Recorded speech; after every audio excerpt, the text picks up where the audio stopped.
Every time you post something about the flat earth, you're going to get tons of people coming out saying the most ridiculous things. You're going to get the most programmed comments that you've ever heard. Oh yeah, because the overwhelming scientific consensus, backed by centuries of observation and experimentation, is just a global conspiracy designed to suppress the truth. It's much more logical to believe that every single scientist, every astronaut and every engineer is in on the big globe lie. I mean, who needs evidence when you've got programmed comments to explain away reality? Makes perfect sense. And by perfect sense, I mean it's absolutely bonkers. Shut up and sit down, you big bald f***. Please subscribe. We're all programmed to make these comments.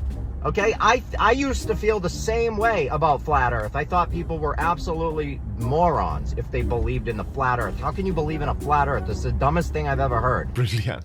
I used to believe in reality, but then I woke up. So everyone who still adheres to, observable evidence and verifiable science is programmed. But your sudden conversion is pure, unadulterated enlightenment, right? Got it. It's like saying, I used to think 2 + 2 = 4, but now I know it's a Tuesday. And everyone who disagrees is a calculator bot, claiming everyone else is brainwashed while simultaneously showcasing a complete disregard for basic scientific principles is something. We have footage of the earth from space. End of argument. Okay, cool. That's a good argument. But here's my counter. What space footage are you referring to? Are you referring to NASA's space footage, the same NASA that faked a moon landing? So we're just going to ignore the footage from all the other space agencies like the ESA, JAXA, and countless private companies. They're all in on it too, right? Must be a global conspiracy of epic proportions, all to hide the truth of a flat disk floating around in space. Now, it's truly impressive how flat earthers can dismiss mountains of evidence with just the wave of a hand, and yet they believe in something with zero evidence to support it. Yeah, well, that obviously is no good then. You can't use that as an example because they're not a reliable source because they're liars. So let's remove that from the table. Okay, so we're just throwing out any source that doesn't align with your preconceived notions, are we? That's a very convenient way to prove your point. NASA? Liars. ESA? Liars. Every single satellite image? CGI.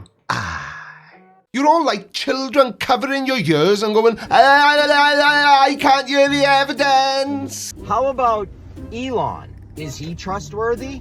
Well, I mean, when we watch his rockets go up, they blow up. They hit something and they blow up. So he's definitely not going anywhere. He just set a record for sending a rocket the furthest ever, and it was not even far at all. It wasn't even close to as far as the moon. So how are you setting records when we already went to it doesn't even make sense. It's so ridiculously silly. Awkward.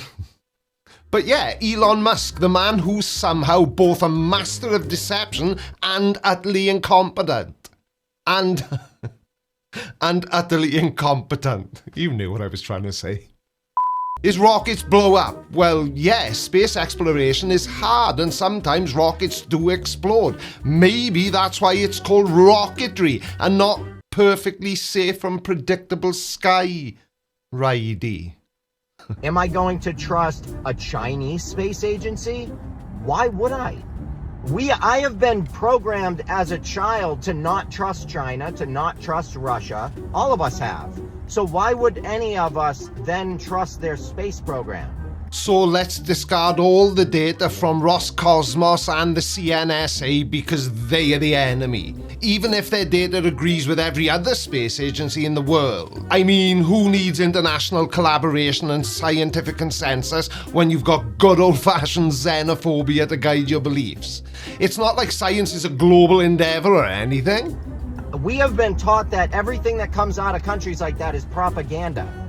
That's what we were taught as kids, not to trust Russia, not to trust China. Why would I trust them then? To dismiss entire space programs based on childhood teachings about propaganda is, well, it's a bold move. And I don't know what school you went to, but if that's what they were teaching, then damn. Because it suggests that scientific data becomes untrustworthy based on its origin, not its content. It's like saying gravity works differently depending on which scientist measured it. The fact that their findings align with decades of independent observations and experiments worldwide seems to be conveniently ignored by flat earthers. You've told me my whole life not to. So, I can't trust NASA, I can't trust Elon, I can't trust any of the other space agencies. It looks like what I'm gonna have to do is make it up yourself and hope you can find other people who are stupid enough to believe it with you. figure it out some other way, because it seems like I can't trust video. Yeah, and my doctor told me not to trust medical journals, so I just diagnosed myself with internet memes. Rejecting all visual data because of a perceived bias leaves you with, well, nothing. Welcome to Flat Earth. Better get used to it, pal. If you can't trust video, then what can you possibly do? Well, there are a couple things you could do. You could buy a camera and you could take a photo of a beach of a boat going over the ball. You can take a picture of that going over the curb, and then you can zoom in and watch it come right back. Because there's something called a horizon, and ocean water, all water, is flat because it always finds its level. Atmospheric refraction and the Earth's curvature are not fooled by your zoom lens. Water is flat, ignores gravity, and expecting a boat to magically reappear after disappearing over the curvature of Earth is like expecting a coin to roll uphill. The reason you can zoom a boat back in is because it hasn't gone over the horizon yet. Try staying zoomed in and let the boat continue travelling away from you. Then see what sort of result you get. If you pour water out of a bottle, what's it gonna do? Wet whatever it lands on, and don't get too ambitious with your experiments, Mr. Flat Earther, because you couldn't pour water out of a bottle if the instructions were written on the bottom of it. It's gonna pour down onto the floor and find its level. And you actually think that that proves that the Earth is flat? Man, you are one pathetic loser. It's not gonna float, it's not gonna become a ball. It will never do that, because that's not what water does. Correct. Water from a bottle won't float or become a ball in midair. It falls and finds a surface. But that's a small-scale action, governed by local gravity and surface tension. On a planetary scale, you know, like the one we live on, gravity pulls water equally from all sides towards the Earth's centre, creating a curved surface. That's why oceans curve. I don't get how people don't understand this. Water is not a ball. You can't get water to stick on a ball and then spin the ball. That's not possible. That's impossible. The water on a spinning ball argument is just a misunderstanding of gravity and centrifugal force. Or you've completely ignored both those things. Yeah, water won't stick to a small spinning ball, but the Earth isn't a small spinning ball, is it? It's massive, and its gravity is immense, pulling water towards its centre with enough force to overcome the centrifugal effect on its rotation. To suggest that a small hand-spun ball accurately replicates the forces acting on oceans across a planet is a bit of a scale issue. These are small, but the ones out there are far away. Assuming that's the example you're about to give. You are going to give us an example of why you were right and we are wrong, aren't you? Not to mention what science tells us if we have this spinning ball flying through Earth, flying through the universe, millions of miles a year, billions of miles, never to return to the same spot, but we're looking at the same stars. The North Star never moves. Somehow we're in a vacuum, but we're also in an enclosed system at the same time, because it's pressurized, which means it needs to be enclosed. You can't pressurize something if it's not closed. Well, that was a lot, wasn't it? Like a cocktail of misconceptions, if you will. The Earth and solar system do move through space, but that does not mean that we're constantly changing our orientation relative to stars. Earth's atmosphere, it's held in place by gravity, not a physical dome. It is not a pressurized vacuum. It's a gravitational system. The vacuum of space starts after the point where Earth's gravity can no longer hold the atmosphere. And yeah, the North Star appears stationary, but that's because it's almost perfectly aligned with Earth's rotational axis. Just because you lot don't understand things, it doesn't mean that they're not true. Has to be closed to build pressure. Do you understand what that means? Are you taking the piss? We understand it. It's you seems to be having difficulty wrapping your tiny flurf mind around it. If you cup your hand and you blow into it, if you keep a tight seal, you're going to hear that noise because it's the air trying to leave the pressurized system, trying to escape.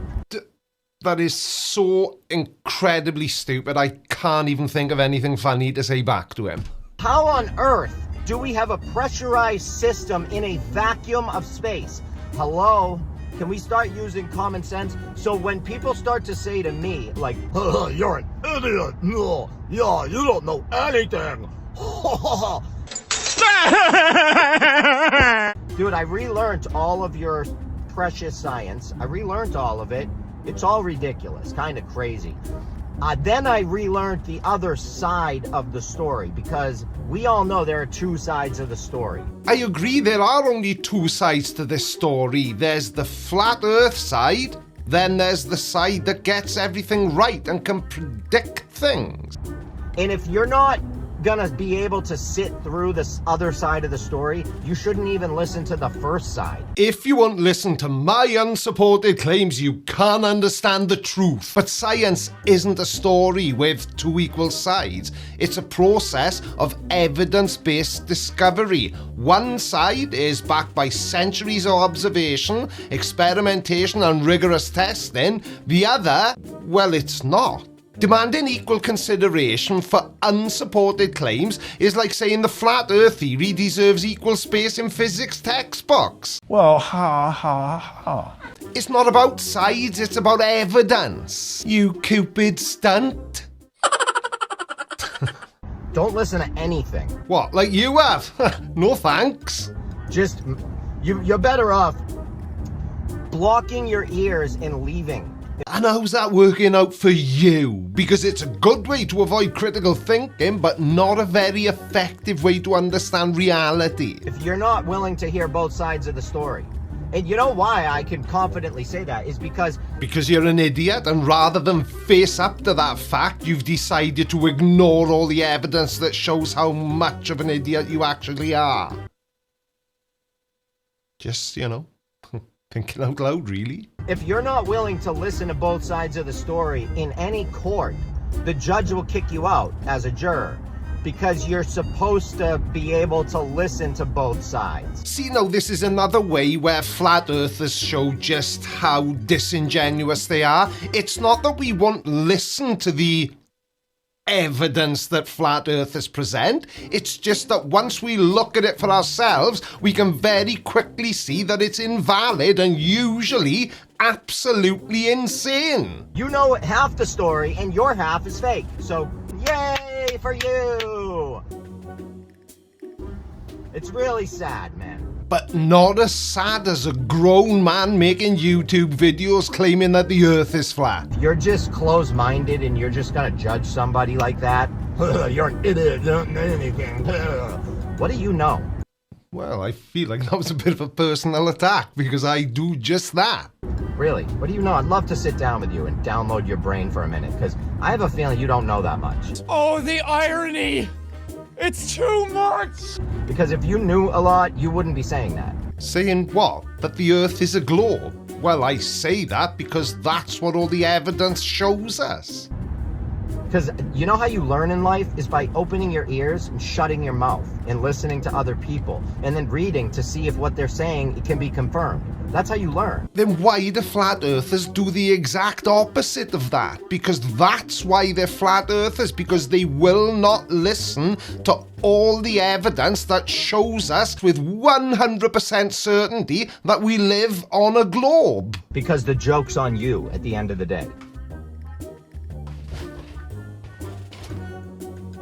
Oh, I'm just making myself comfortable while I sit here and wait for the punchline. Thanks for watching, everybody. See you tomorrow night at 7 p.m. GMTV, 2 p.m. Eastern for episode 7 of the Creaky Blinder Show live, and I will be joined by a very interesting guest, so don't miss it. Oh yeah, love you, bye. Did you know that 3,025 years from today, life will either be absolutely amazing or really terrible? It's 50-50.